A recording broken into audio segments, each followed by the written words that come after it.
1924, Chicago. In the wealthy neighborhood of Kenwood, two young men were walking the halls of the University of Chicago. Nathan Leopold was 19. Richard Loeb was 18. They weren't just rich, they were brilliant. Nathan spoke 15 languages and was a world-renowned bird expert.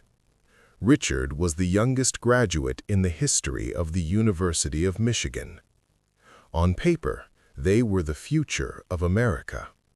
But behind closed doors, they were obsessed with a dangerous idea: the Übermensch, the Superman. They believed that because they were smarter than everyone else, the laws of ordinary men simply didn't apply to them.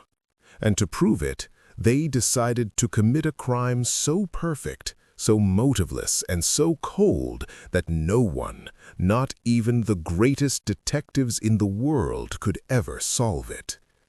This is the story of how a single pair of glasses brought down the most arrogant duo in criminal history. It started with petty theft, shoplifting, arson. But for Richard Loeb, the thrill was fading. He wanted something permanent, something exquisite. He convinced Nathan Leopold to join him in a perfect murder. They spent 7 months planning it. They didn't have a victim in mind, they just needed a body. They set up fake identities, rented a car under a false name, and even drafted a ransom note on a stolen typewriter with a very specific defect, a slightly misaligned letter T. On May 21, 1924, they cruised the streets near a local prep school. They spotted 14-year-old Bobby Franks walking home. He was a neighbor. He knew Richard. He trusted him.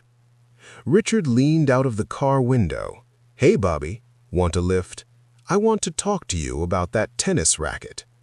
Bobby climbed in. He never climbed out.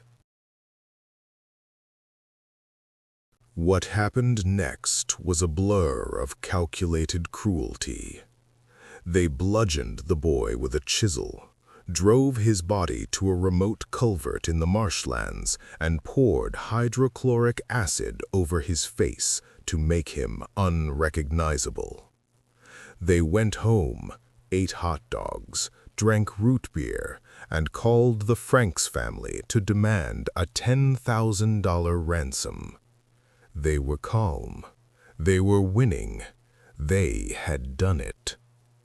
But the Supermen had forgotten one thing. While they were dragging Bobby's body into the drainage pipe, Nathan's glasses slipped out of his pocket. He didn't notice. In his mind, he was a god. Gods don't drop their glasses. 2 days later, a worker found the body, and right next to it, glinting in the mud, were those glasses. Detectives realized these weren't ordinary spectacles. They had a rare, patented hinge. There were only 3 people in all of Chicago who owned this specific pair. One was a woman. One was a lawyer on vacation. The third was Nathan Leopold. When the police knocked, the perfect alibi fell apart like wet paper. They had claimed they were out driving Nathan's car that night, but Nathan's chauffeur revealed the car had never left the garage. The city wanted blood. They wanted the gallows. But the boys' families hired the greatest legal mind of the era, Clarence Darrow. Darrow didn't argue that they were innocent. He argued they were broken. He gave a 12-hour closing statement that is still studied in law schools today. He looked at the judge and said, "I am pleading for life, understanding, charity, kindness, and the infinite mercy that considers all. He blamed the war. He blamed the philosophy they read. He argued that hanging two teenagers wouldn't bring Bobby back. It would only add more darkness to a dark world. The judge agreed. Leopold and Loeb were sentenced to life plus 99 years. Richard Loeb's story ended in a prison shower in 1936, where he was killed by another inmate. Nathan Leopold lived long enough to be paroled in 1958. He moved to Puerto Rico, became a teacher, and spent the rest of his life trying to atone for the experiment he conducted as a boy.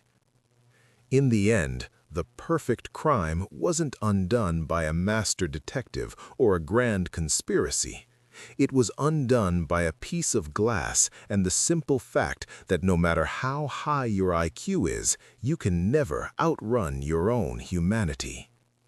But the question remains, if those glasses hadn't fallen, would they have stopped at just one?